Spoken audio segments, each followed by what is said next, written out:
Welcome back to another episode of Day One. I'm your host, Chloe Cowens, and this show is where I go all the way back with leaders, entrepreneurs, and visionaries to unpack their journey. And today we have a very special guest. It's D'Artagnan Bebel, who is the Vice Senior President of Fox 26 Houston in My 20 and the head of programming for xoxo and a native New Yorker. Thank you for coming on, Mr. Bebel. Thanks for having me, Chloe. So for those who don't know, what exactly does a general manager do? Well, general manager of a TV station or media property, basically all the departments within the station report to me. Most people know news, and that's one of our biggest products that we do is news, right? So the news department reports to me. Human resources reports to me. Finance reports to me. Sales reports to me. Engineering.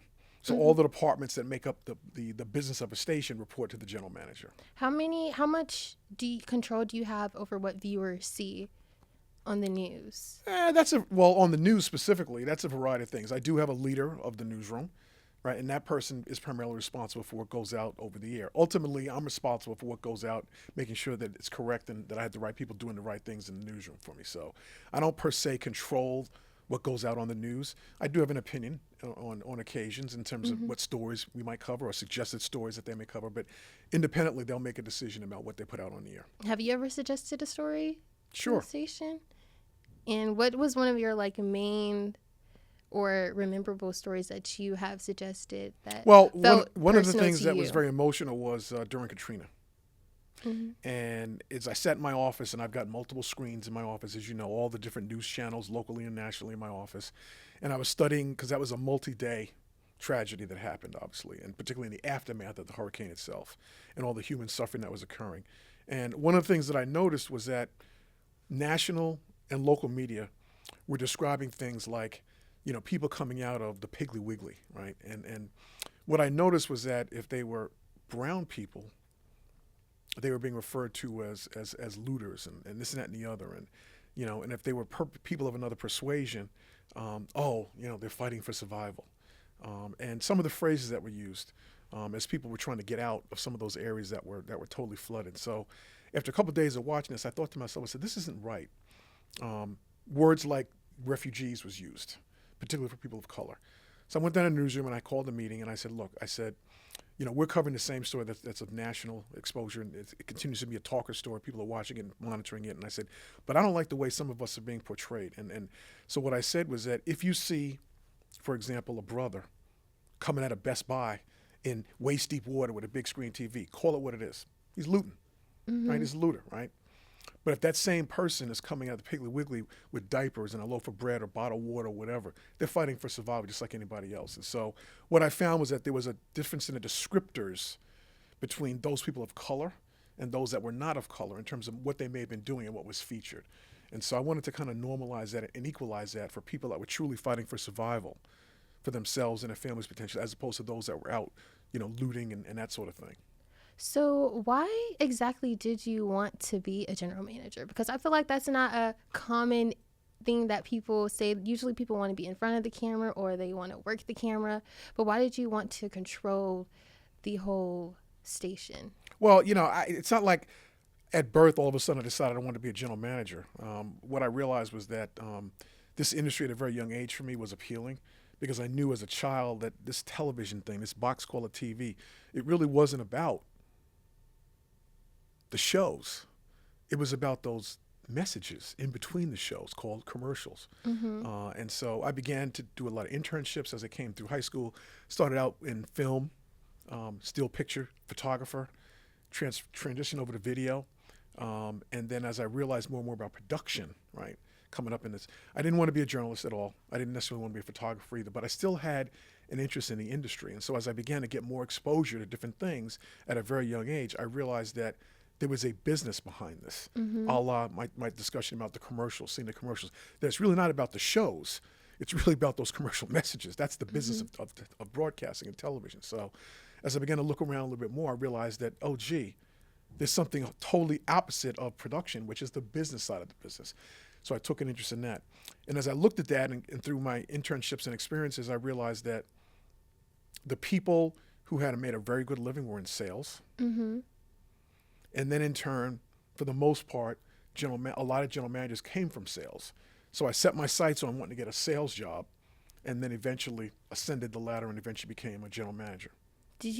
Were these thoughts coming from yourself, or did you have people telling you like you should look and see how people, got to becoming a general manager, or you just already like had that in your No, head? my background, I have a graduate degree in marketing, and so there's a principle in marketing called lowering the barriers to entry. A barrier to entry is something that may stop you or prohibit you, or you have to figure out a way to either get over the barrier or around the barrier.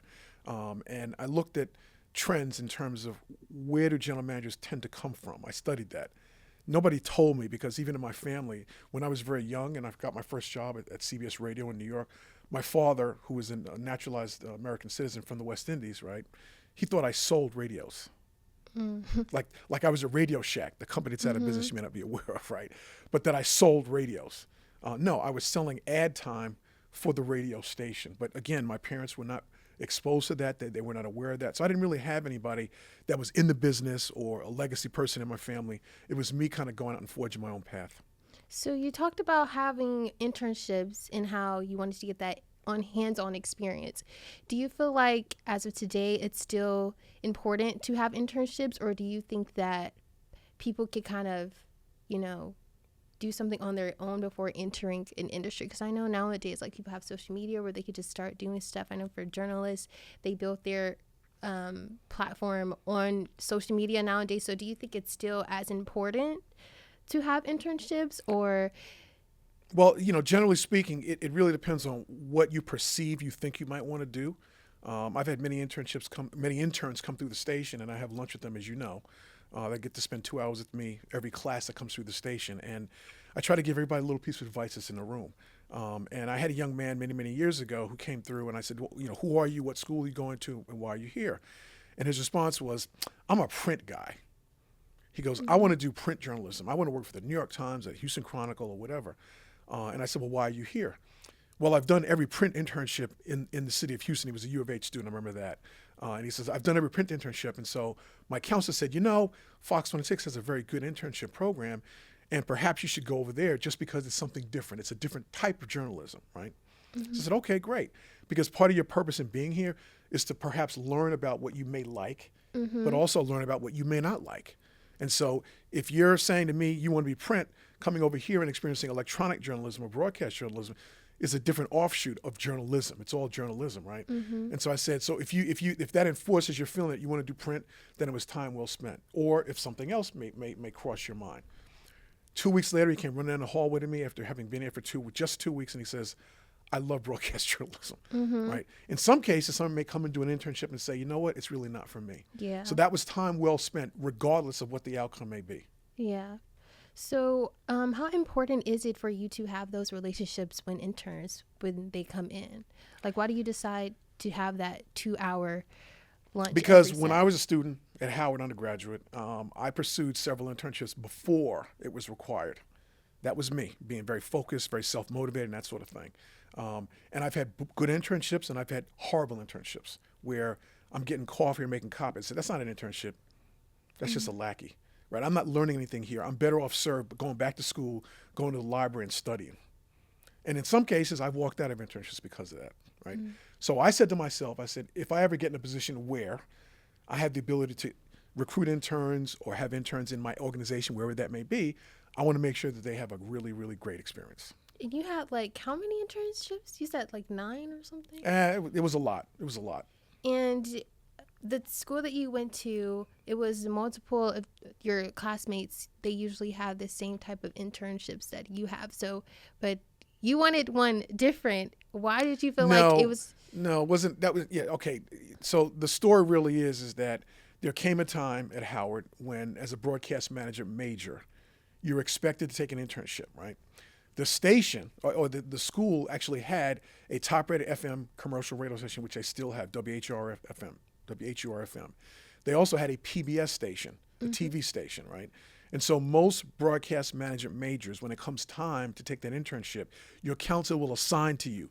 You go into the PBS station or you go into the radio station, so forth and so on, right? So a year prior to that, I went to my counselor and I said, you know what? all broadcast management majors look the same when they graduate. We take the same coursework. We're in the School of Communications as well as in the School of Business, right? And by the time we graduate, we all look the same on paper. I had that marketing thing, right? Something called product differentiation. I wanted to be different, right? So a year prior to the so-called official internship through Howard for credit, right? I went to my counselor and I said, you know what? I'd like to pursue an internship off campus. And she kind of gave me this look, as you've heard the story before. The look meant, I don't know if I can trust you. Student, off campus, something. How do I know? How do I know? And so when I saw that look, I immediately interpreted the idea of she's not necessarily going to trust me to be doing what I said I was going to be doing if, in fact, I was able to get one off campus somewhere, which I eventually did on my own. By the way, as a bonus, I met my future wife there as well. She was also an intern from a different university. Nice. But I told her, I said, look, I'll have time. My supervisor will reach out to you if I get, because I didn't have one at that point. I just wanted permission that I could actually pursue something off campus to make me look different. Excuse me. And so when I did that, I said, I'll get my supervisor to sign time cards, or I'll write an extra report or a paper about my experiences, whatever it is. But I want it to be different. Now, if I was not able to get that internship off campus, right, then I'll take the ones that you offer as a backup. And however, if that's the case, I want to go to the radio station. Because it was commercial, a la they had salespeople there as an example, right? PBS station is a little bit different in where they don't sell ads. Well, they do now, but they didn't back then, and so it was all about fundraising as opposed to selling commercials. So, but I knew that was not what I wanted. So, if anything, I wanted to go to the radio station where they had a sales force. It seems as though you were very ambitious. Where did you get that ambition from? That's just me. Just you? You either have it or you don't, and the self motivation and the drive and the planning. That's just the way I am. Were there anybody you were looking up to back in the day when honestly, you were coming up? Honestly, no, not really. There were not a lot of African Americans in the business side. You know, there were some people breaking through on the journalism side, you know, anchors, reporters at that time. But there were not very many of us on the business side of it. So eventually, as I got in, you know, as I got out of graduate school and got into CBS in New York, my first job out of school, there were people that I met in the building. They weren't necessarily working with me, but they were in other areas. And I began to network like that and develop some mentorships through that once I got into the workforce. And I feel like you were breaking barriers. Were you aware at the time? No. Or you just didn't care? Wasn't thinking about it. Wasn't thinking about that. Wasn't thinking about breaking barriers. Wasn't thinking about, I've been a first in a lot of markets as my career ascended. And other people recognize that about, oh, you're the first black. And I go, that's a damn shame. But no, was I thinking about it? No. Was I thinking about breaking glass ceilings? No. It was about me in terms of what I wanted to do, what I wanted to be in my career. Okay. Now I realize that, okay, I could be considered a role model in some cases, although there are many, many more black general managers, more female general managers throughout the industry now. Still not enough. Are you happy that you're a role model, or like, do you? Well, it's not a matter of am I happy. You know, I enjoy giving back. Yeah. Right. I enjoy pulling people through, people that I feel have the self motivation, number one, like you. Right. People that I think have potential, like you. Right. I enjoy reciprocating that love and affection and mentorship with people like that. But if you ain't about nothing, don't waste my time. Yeah. I ain't about nothing. Oh, okay. So when you were coming up, were there times that you kind of felt a setback or, you know, a huge hurdle that you had to cross, and how did you overcome that? Look, everybody's got bumps in the road.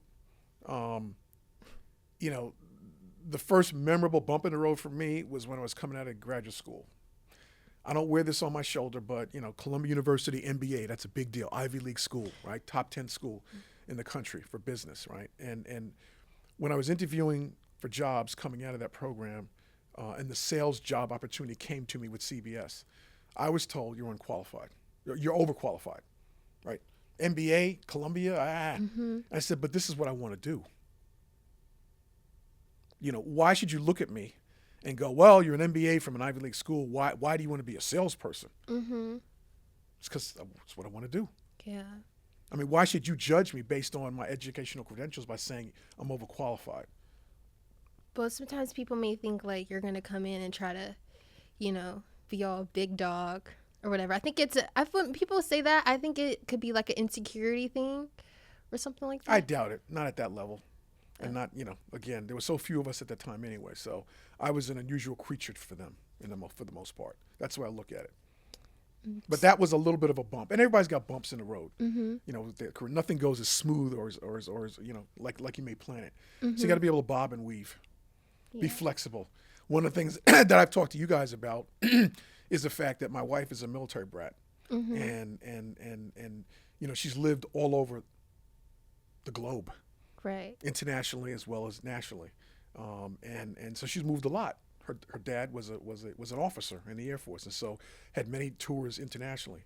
And she, as a little girl, moved around a lot, right? Well, at about 15 years of marriage, we've been now married 39, going on 40. At about the 15-year mark, we had lived in 7 houses in 5 different states. Think about that. 15 years, 7 houses in 5 different states. That's a lot of moving. That is. Right. But one of the things that I tell young people is you have to go where the opportunities are. And that's exactly what I did. You've led some of the most significant news tragedies in recent history, 9/11, Hurricane Katrina, like we talked about before. Has those experiences shifted the way you are a leader in the newsroom, or did you come up with different ways to become a leader, or be a leader, I should say?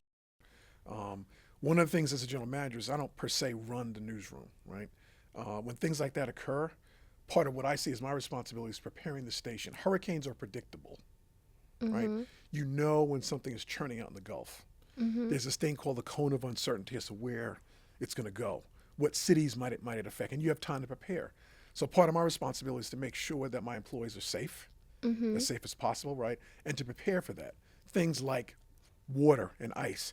And the fact is that, and I forget which one it may have been, but the fact is that there was one occasion where literally we were here for 1 week, sleeping in our offices in knapsacks and things like that, blow up mattresses and all that kind of thing, because we weren't able to get out of the station. But we needed to bring the news and information to our marketplace for those who could see it and those who needed it, right? And so that's a part of the responsibility of leading something like a hurricane type of a tragedy. So, but I wouldn't say that shaped my leadership. Excuse me, my leadership skills. What shaped your leadership skills? Watching others lead me when I was a rookie salesperson. And as I went up the ladder, I learned about what I liked about being managed or not. And then in turn, you eventually kind of form your own style. So, again, having gone through business school, do they teach you leadership? I don't know about that. We talk about it a lot, but in the end, it's about getting in the trenches and kind of figuring it out as you go. There are certain principles that you learn from a book, but until you get down with an employee eye to eye or a group of people eye to eye, and there's a difference, and I give a speech on this, is the difference between leading and managing. Managers, for the most part, are managing processes like time cards, schedules, right? Pay records, all that kind of stuff. That's managing a process, right? Where leadership is about leading other people to achieve an end, to achieve a goal. And there's a difference between the two. There's a difference between managing and leading, right? And there are some people that believe by having a stripe or a metal bar on their shoulder to be an officer, that just by virtue of having that, people will follow. Not always the case. But that's the secret sauce. As a leader, how do you motivate people to follow? And you really can't learn that from a book. What's that one experience that you've had where you realized that you had to motivate people to follow you? Well, one of the fundamental principles for me is that when it comes to group dynamics, you lead individuals towards the group's goals, right? And when I say that, what I mean by that, right? You'll have a team meeting and you'll lay out the goals and lay out a strategy and how you think we're going to get to the goal, whatever that goal may be, right? Well, when the group breaks up, you've got parts to the group, right? Individual people, right? And those individuals are motivated by different things as an individual as opposed to necessarily the group, right? So managing the individual towards the group's goals and vice versa, to me, is something that I learned over time. right?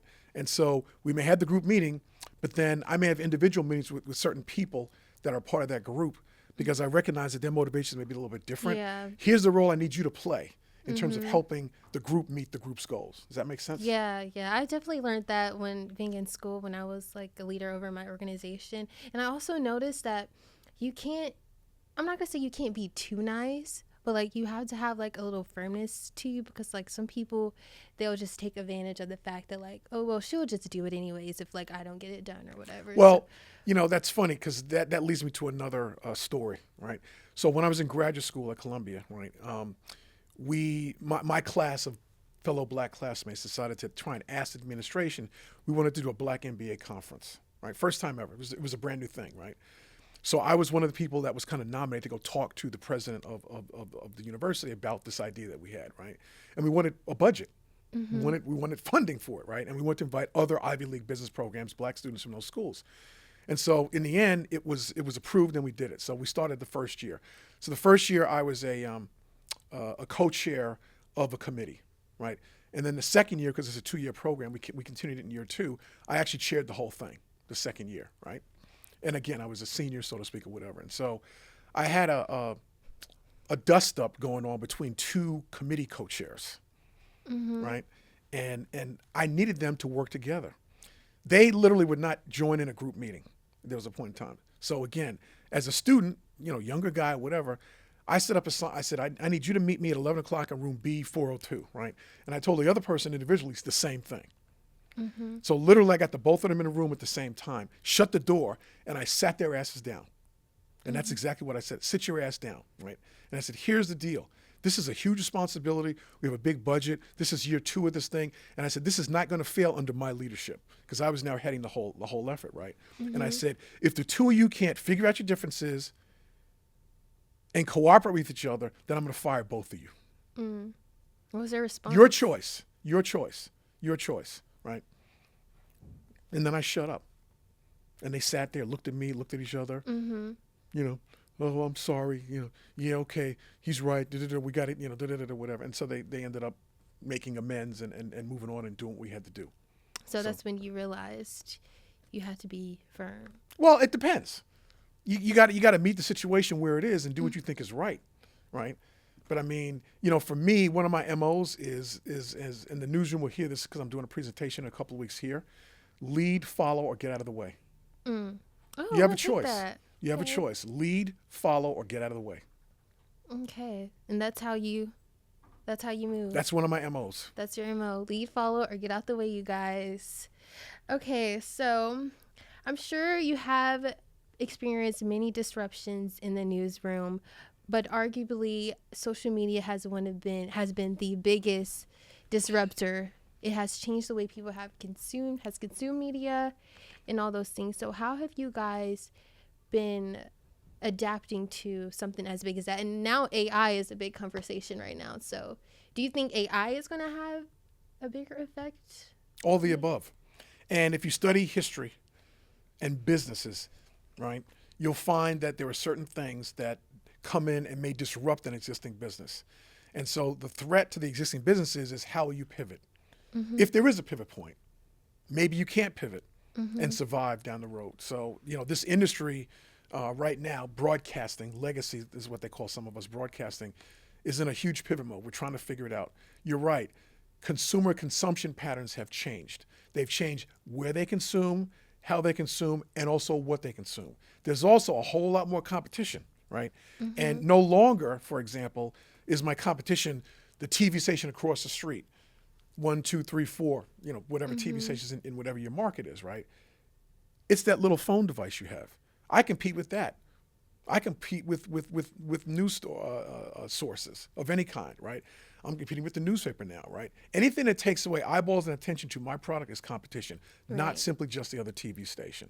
And so because of people's consumption patterns have changed, right, we're trying to figure some of those things out in order to pivot and to stay relevant to the consumer in some way and still try and make a profit to pay my employees. So pivoting is a big factor. And I feel like not just in the news, but in any industry, something is going to hit it. So just being able to pivot and not complain about it is... Well, here's what happens. People get stuck in, this is the way I've done it. Why are you asking me to do this differently, right? And that's a mindset change. It's got to be changed, right? So one of my favorite stories about pivoting is, do you remember something called Blockbuster? Do you know who they are today? They're not a business anymore. But Netflix is like... Yeah, okay. Well, how did that happen? Because nobody is going and buying CDs. Unless you're like... Okay, so you're the CD generation. Okay, so you're not wrong, okay? But let me just lay it to you straight, right? Blockbuster was a brick and mortar operation. It was a storefront, right? And you went in there typically on a Thursday or Friday and you rented a videotape or 2 or 3. And you took it home and you popped it in your VCR, right? And then once you were done, you had to bring it back by Monday, right? Physically bring it back by Monday, right? The first pivot that Blockbuster did was when CD technology emerged, right? Videotapes used to be like this big. You know, it's like a small paperback book, so to speak, right? Okay, DVDs, right? CDs were thin and small, right? So the first thing they said was, we don't really need the retail locations anymore because we could mail these quickly, right? So they pivoted, right, and became a mail order videotape rental, for lack of a better word, right? Then all of a sudden, streaming comes along as a technology, right? That threatened their original business model, right? So you went from DVDs, you went from VHS tapes to DVDs, right? In the end, they're not mailing you anything anymore now. You can subscribe, right? Yeah. So you're right. Netflix today is what Blockbuster was decades ago, right? But that was a successful pivot, and they pivoted several times into what they are today. I remember VHSs too, though. I'm not that young. I watched like Cinderella or something on VHS, but Snow White. Yeah, maybe that. So what would be your biggest advice to leaders, current leaders and up and coming leaders? I think up and coming leaders in particular need to know their markets, right? And more than anything else, and this is something that I talk to brown people look like us a lot about, is understand the trends that are happening now, and try to discern, okay, if this continues at this rate, what will happen in 3 to 5 years, right? Because we tend to look as far as our noses, right? And typically people look like us tend to lag everybody else because we've been left out for so long and so often, right? We're always behind, right? I would ask you philosophically, how many black millionaires went boom or bust in Silicon Valley for the .com era? I can't name one. There may have been 1 or 2, and 1 or 2 is not enough, okay? Yeah. But what we tend to do is we tend to scratch and claw for things that are old and that are becoming out of date, that other people are fleeing from and moving in a different direction. So we're kind of late to the party. Right. It's kind of one of the ways in which I describe it. So to understand, no matter what you're doing, I don't care, TV or whatever business, but to look at the trends and try to discern what will be the consequence of that trend in the future, and then move towards the future, not yesterday. Move towards the future and not yesterday. I love that. So to cap this off, can we get to know you outside of the industry? Do I have that permission? Like, I don't know what this and that is. I can choose the answer or not answer, but okay. I'm a very complicated person. Okay, you have no choice. You're fine. Okay, so this time we have them in a bucket, and you're gonna draw out. I have it in a bucket. What is it? Cards. Somebody's gonna bite me or in there? notebooks. So I gotta pick something. Wait, this isn't notebooks. It's pieces of paper. Can I look? You have anything you pick out, you have to answer. There is no. If I choose to answer. You have to answer. Can't even get it open. Oh, okay. I'm really excited for this one. Do you need your glasses? Texas food. Oh, sorry. Texas food or New York food. I'm a foodie. So any food, but you have to choose one. Like you have. No, to. I'm a foodie. I love to eat. I love food.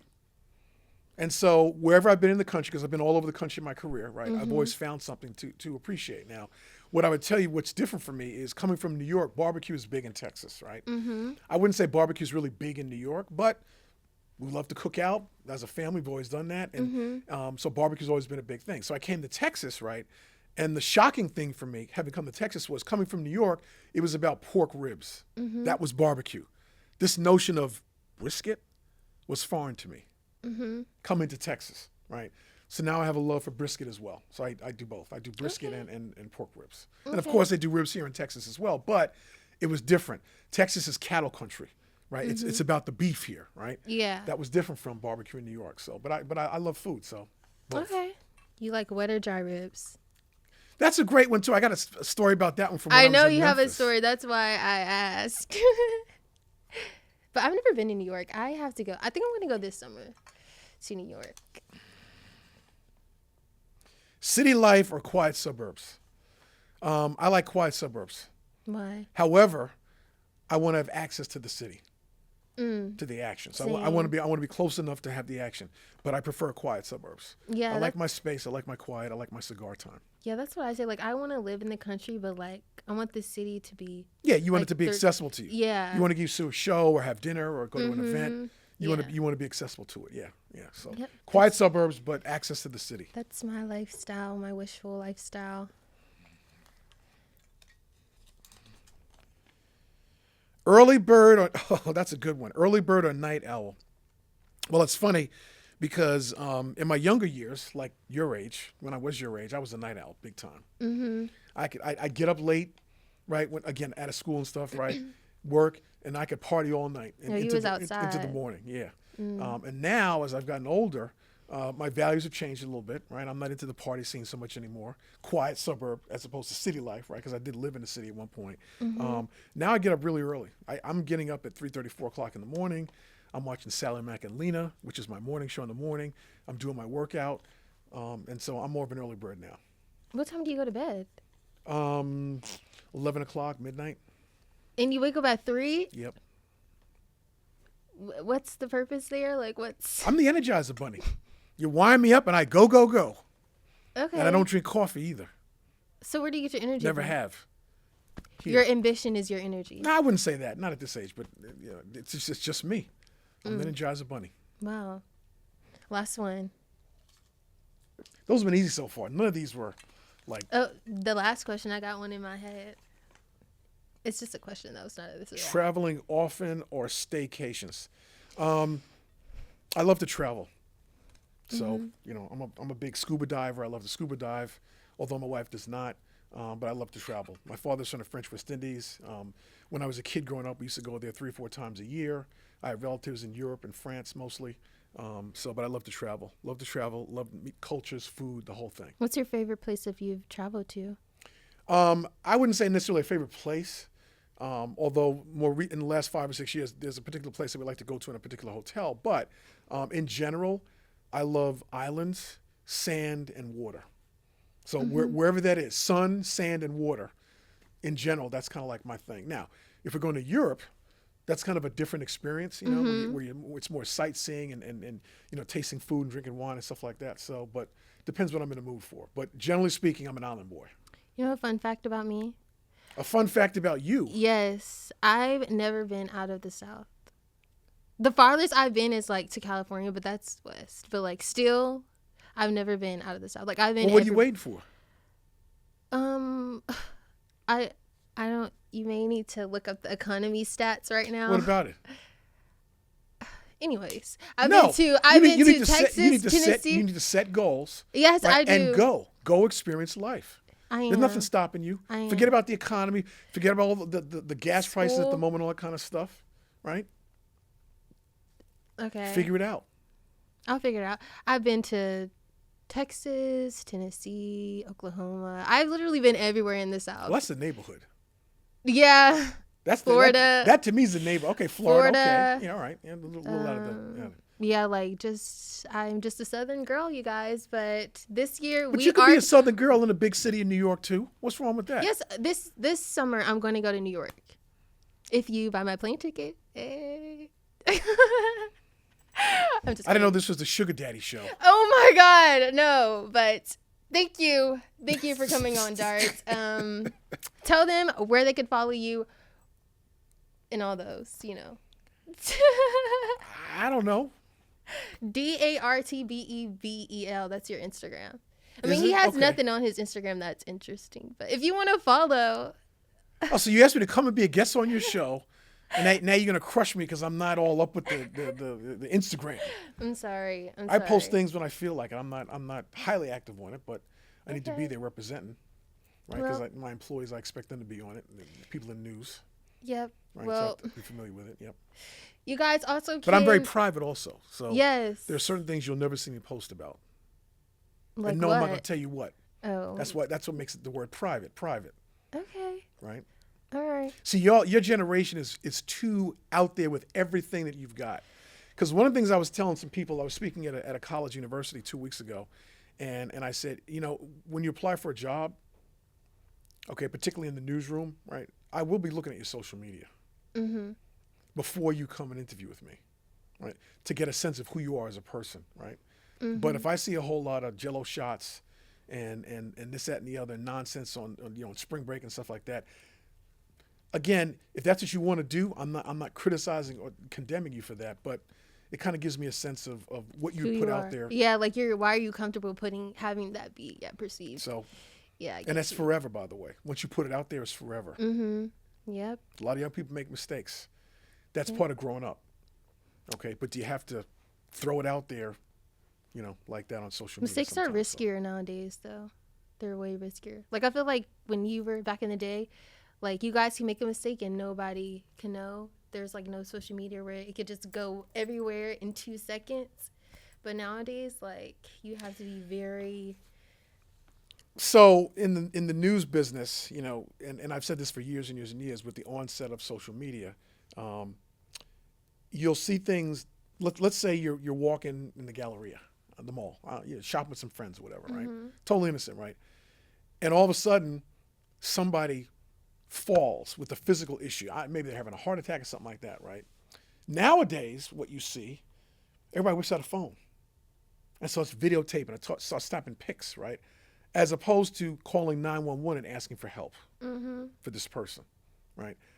There's something wrong with that. Yeah. When society's come down to trying to get that thing on your phone, right? So that perhaps you can sell it to somebody, hoping you're going to get money, for the picture or the video, whatever it is, as opposed to helping the individual who just collapsed on the floor of the mall, right? In the old days, when we didn't have cell phones, right? Somebody would fall down, you'd go offer assistance, or somebody call 911, get an emergency unit, whatever, right? But now everybody's pulling out their phone. Or the person who's recording is like, somebody call 911. Odd times we live in. Odd times. But we will prevail. Different times. Different times. Guys, thank y'all so much for watching. Make sure you follow me on Instagram at @ChloeCallens_ and subscribe to my YouTube channel. And my last question is, who's your favorite intern that's came through here? Oh, it's got to be Chloe. Seriously? Oh my God, I'm literally I didn't know that was gonna be your response. Like, I wanted that, but I didn't know if you was actually gonna say that. Wow, thank you. I'm honored. Well, thank you guys for watching, and I'll see y'all on the next episode of Day 1. Like, are you serious? I said it, didn't I?